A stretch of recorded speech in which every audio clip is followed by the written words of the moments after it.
Now, bosses of water companies in England and Wales could be jailed for up to 2 years if they cover up illegal sewage spills. It comes as a new report finds consumer trust in the water sector at an all-time low, with companies facing considerable environmental, supply and infrastructure challenges, all while bills for customers continue to rise. We're joined by the Environment Secretary, Steve Reid, who's in Bury St Edmunds. Good morning to you. Thank you for joining us this morning. Listen, you know, no doubt there's a huge issue to be tackled here. This is a step forward. The fact that bosses can now be put, you know, in prison because of covering up illegal spills. The issue still remains, though, doesn't it? You know, companies have been fined in the past, but officials haven't been fined, even though there has been the power to do so. So this is all talk, isn't it? No, officials got away with it because under the previous government, I'm afraid that regulation and enforcement was weak and toothless. It's shocking that despite widespread law-breaking, polluting rivers like the one behind me here and all across the country, no water executive or water company employee received so much as a fine, let alone a prison sentence. So we've changed the law. We've brought in these new sanctions, and from today, water company bosses or employees who are covering up what's going on with pollution, illegal sewage dumping into our waterways, could face up to 2 years in jail. OK. That will focus their minds on doing what they should have been doing all along. And that's well, if they think it's going to happen, because presumably it's down to the regulator to enforce this, isn't it? And we know from this news out today that trust in the regulator is at an all-time low. Do you trust the fact that the regulator will enforce this? Well, trust in the regulator is low. That's absolutely true. I recognise that. And that's partly because the sanctions were too weak, so we've strengthened them. But it's also because the regulators didn't have the resources they need or the people on their books that they could send out to carry out the investigations or to prosecute those who are responsible. That's because the previous government, over 10 years, cut their funding in half. What we're doing is making the polluter pay. So that will put money back into the regulator, more staff for more prosecutions, and then at the end of those prosecutions, tougher sanctions, including jail time. That is completely resetting the system. We said before the election we'd act to clean up our rivers from pollution. That is a promise made, and it's a promise today delivered. But Steve Reid, can you explain to people at home, there are people at home right now using the water in their kitchen, in their gardens or whatever, but they're having to pay more for it. I mean, the bills went up from April by an average of 26% to pay for the infrastructure. Yeah. But can you explain to them why do people at home have to pay more money than they've ever paid before for their water? Meanwhile, the fat cats, their shareholders, have taken billions of dividends ever since the privatisation of the water companies. 2.5 billion in the last 4 years. That's going back to 2021. I would say about 99% of our audience have had a really tough time in the last 4 years. So why should they have to pay more water bills while we have these extortionate dividends?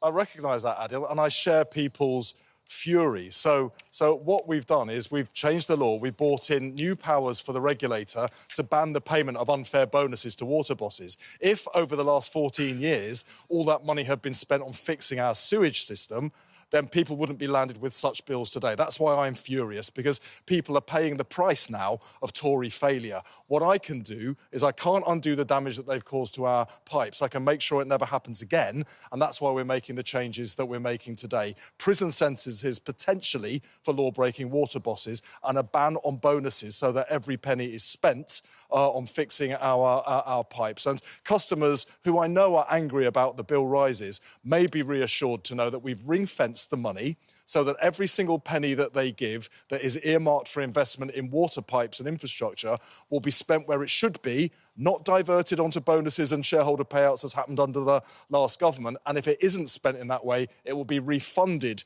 to customers as discounts on their bills. It's not going to touch the size, though, is it, when it comes to the amount of money that's actually needed to be invested in our infrastructure to bring it up to date? We know that that is hundreds of billions of pounds that's needed, isn't it?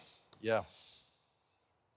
Well, absolutely right. And, you know, I'm very pleased that within 6 months of being elected, we'd secured over £104 billion of private sector investment to upgrade our broken sewage pipes, our water system, so that we can start to reduce the amount of sewage that's going into our rivers. That amount of money, it's the biggest amount ever invested into our water sector, will cut sewage pollution almost in half within 5 years. That is a massive stride forwards, and it's actually faster than the National Audit Office are recommending in their report that's out today. So when are people going to have clean water? Because at the moment, there's such an issue, isn't there? People don't even feel like they can get in a river to go for a quick dip. When they go to the beach, they take one look at the sea and they think, is it safe for me and my child to actually go into that water? It's a national embarrassment, isn't it? When can you say to people, sewage won't be pumped into our waterways? Well, man, people like you and me will remember when we were younger, we could go in rivers, we could go and splash about in the waves on the beach without worrying, without our parents worrying about whether we'd be contaminated by something that was in the water. But people don't feel that way today because water pollution was allowed to run out of control by the last government. So the action we're taking today will start to focus the minds of the water bosses on cleaning up the water, not lining their own pockets. But how soon? But that £104 billion that we've secured the £104 billion. It starts to be spent this month, this April. It'll be spent over the next 5 years, and it will cut pollution nearly in half over the next 5 years. That is faster than the rate of investment that the National Audit Office have recommended in their report that is out today. So we promised we'd clean up our waterways before the election. A promise made, a promise now being delivered. Well, we had Fergal Sharkey, the water campaigner, as I'm sure you will know, on the programme last week, and he was talking about government needs to look at proper radical reform. He was talking about banning bonuses, which is one thing you are taking steps to do. But if he says, if necessary, take control of the companies in the same way that was done with British Steel. Isn't it time to relook at this and think, actually, the government needs to take more control of these companies to make sure the money's being spent in the right way and consumers aren't the ones that are having to pick up the bill for it? Well, you can get more control by tightening regulation. If we were to nationalise the water companies, it would cost in excess of £100 billion, and that would be money we'd have to take out of, for instance, schools and the National Health Service. But it would also take years to unpick the current models of ownership, and during that time, pollution would get worse, not better. I'm much more interested in cleaning up our water. So I've appointed Sir John Cunliffe, who is the former Deputy Governor of the Bank of England, to lead a commission that will report back to me in June. That will lead to further legislation that will completely change our model of regulation, and we'll look at the regulator. That will meet exactly what Fergal Sharkey is calling for, and it will mean that the problems that we've seen in the past will never happen again in the future. Stevie, since you're here, I must ask you on behalf of the government, regarding Ukraine and President Trump's actions just in the last few days. He's being accused of being very aggressive towards President Zelensky and quite lenient, really, to Vladimir Putin, referring to him as Vladimir on a first-name basis on his Truth social media posts. Should that concern the UK government? Do we have to look at our relationship now with the US and make sure that we are absolutely categorically supporting and behind Zelensky in Ukraine at the moment?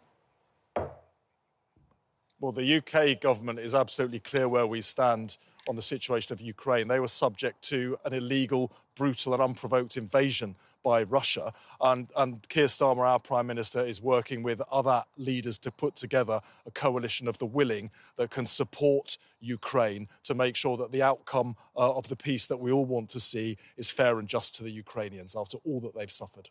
OK, Steve Reid, Environment Secretary, thanks for your time this morning.